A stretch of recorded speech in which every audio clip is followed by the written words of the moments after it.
There's one detail that movies and TV shows may consistently get wrong about the story of David and Goliath.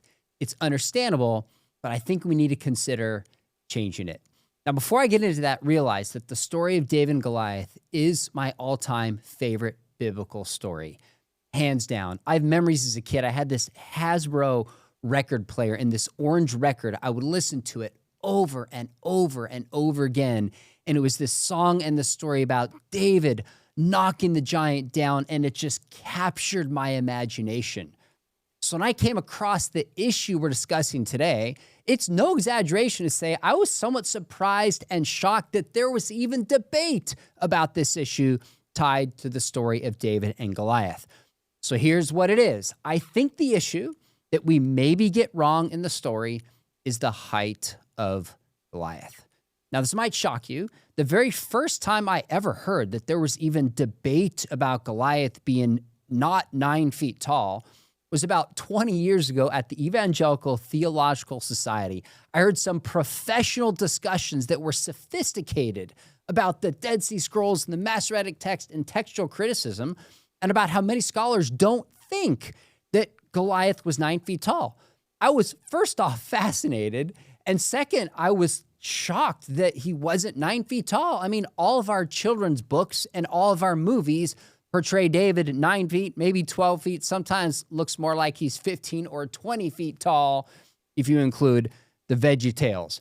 All right, so why is there debate about this? The text says, 1 Samuel 17:4, it says, "And there came out from the camp of the Philistines a champion named Goliath of Gath, whose height was 6 cubits and a span," which would be about 9 feet 9. So if I read here in this translation, which is the Christian Standard Bible, it says, "And a champion named Goliath from Gath came out from the Philistine camp. He was 9 feet 9 inches tall."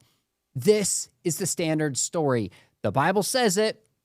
Why question it? Well, here's where we got to go a little bit deeper. So the Bible didn't float down from heaven, certainly not in English. We have old copies of this, and our modern-day Bibles are based on some of these ancient copies. This Old Testament text is rooted in what's called the Masoretic Text. And there were actually very careful ways that these scribes would copy from one manuscript to another. Masoretic Text roughly is about 1,000 years ago. But on this issue, we have multiple older texts that differ with the Masoretic Text. So if you go back, for example, to the Dead Sea Scrolls, which are usually dated between the 3rd and 2nd centuries BC, you have one Dead Sea Scroll manuscript of this passage. The Septuagint typically date around 250 BC, and Josephus, towards the end of the 1st century, a Jewish writer, report of a height of 4 cubits instead of 6 cubits and a span, which would put Goliath, brace yourselves, not 9 foot 9, but according to many scholars, 6 foot 9. If these 3 earlier traditions are correct, and the cubits are translated correctly into feet, then Goliath would be closer to 6 foot 9.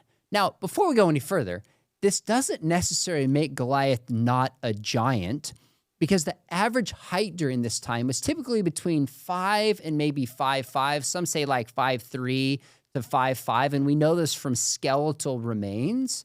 So if the average height is, say, 5'3" to 5'5", and he's 6 foot 9, he is still legitimately a giant. Now, how do we explain the difference then between the Masoretic Text and between these earlier copies? Well, this is where textual criticism comes into play. And I am not a textual critic. I work with many here at Talbot School of Theology who do this work, so I am leaning upon their work admittedly. But what textual critics do, one thing, is they look at different texts and try to piece together what was the original writing. Why are there differences between this text and between that text? And it would seem, generally speaking, that the two explanations would be intentional error, that somebody made Goliath 9 foot 9 to make him more intimidating, or some accidental error. copying down and it shifted from 4 cubits to 6 cubits. Intentional or unintentional error. The bottom line is we don't know exactly what happened as far as I'm aware. Now, Michael Heiser, wonderful Old Testament scholar who I had a chance to interview in one of my favorite interviews. He said this. He said the textual evidence is clearly on the side of the shorter Goliath. Archaeologists have long noted that male human skeletal remains from the biblical periods have an average height of slightly less than 5.5 feet. That'd be 5'3" to 5'5". So even the shorter Goliath was quite a bit taller than most people the Israelites had ever seen. Now, Heiser's convinced, he was convinced, for the shorter Goliath for textual reasons. There is a debate among scholars, and I mean conservative scholars, about the height of Goliath, and it continues. For what it's worth, here's my take. Looking at this, if I had to choose, and by the way, there's actually really 3 options from what I can tell. One would be that the Masoretic Text got it right, and Goliath is 9 feet 9 inches tall. Second option is some make a case for an 8-foot tall Goliath, a different kind of translation, different understanding of the text, and argue that he's 8 feet tall. And a third, of course, would be 6'9". I lean towards Goliath being 6'9", roughly. Why?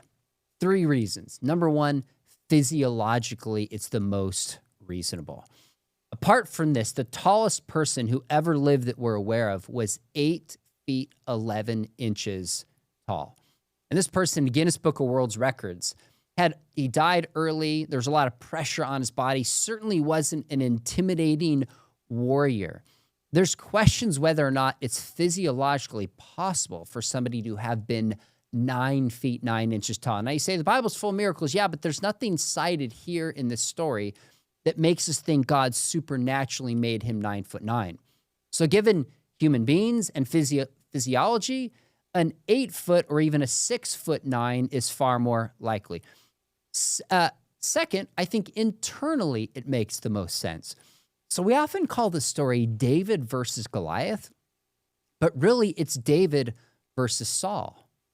This is a story about who's going to become king. Saul was selected, and he looks like the king. In fact, it says in 1 Samuel 9:2 that Saul was head and shoulders taller than anyone in the land. He looked like a king is supposed to. David didn't. God rejects Saul as king, and he chooses David. And in some ways, Goliath starts the ascent of David and the downfall of Saul. So part of the reason that David tried on Saul's armor is that the king is the one, when they rejected God as king earlier in 1 Samuel, and they asked for a king, they say, we want a king who will fight our battles. Saul was supposed to do this. David tries on his armor and rejects it. Now, how tall is Saul described? If he's head and shoulders above anybody in the land, the average height is about 5'3" to 5'5", then a lot of scholars would say Saul's about 6'3" to 6'6", which means Saul not only was king who's supposed to fight for the people, he's the only other person in the land who could look at Goliath eye to eye. I think there's not only physiological reason to think he's not 9'9". I think there's textual reason to say that the story is saying Saul is the one who's supposed to fight Goliath because he's head and shoulders above anybody in the land. The height of Goliath is 9'9". The two of them would roughly see eye to eye. Third, I think because we have 3 earlier textual witnesses, and I recognize there's some debate about the translation and understanding of the Dead Sea Scrolls that is not settled. But I think physiologically, I think internally, and I think because we have 3 earlier witnesses, I think the best explanation is that Goliath was actually 6'9". If I'm right, I think our TV shows and our movies need to catch up with this. Now, with that said, I don't think we lose the drama on this. I understand why people want to make Goliath taller. There's something imposing about his height, and it just makes it supernatural. But if this is not what the Bible actually says, then let's find a way to still capture that drama without exaggerating the height of Goliath. Tell me what you think? Are you persuaded? Are you convinced of this?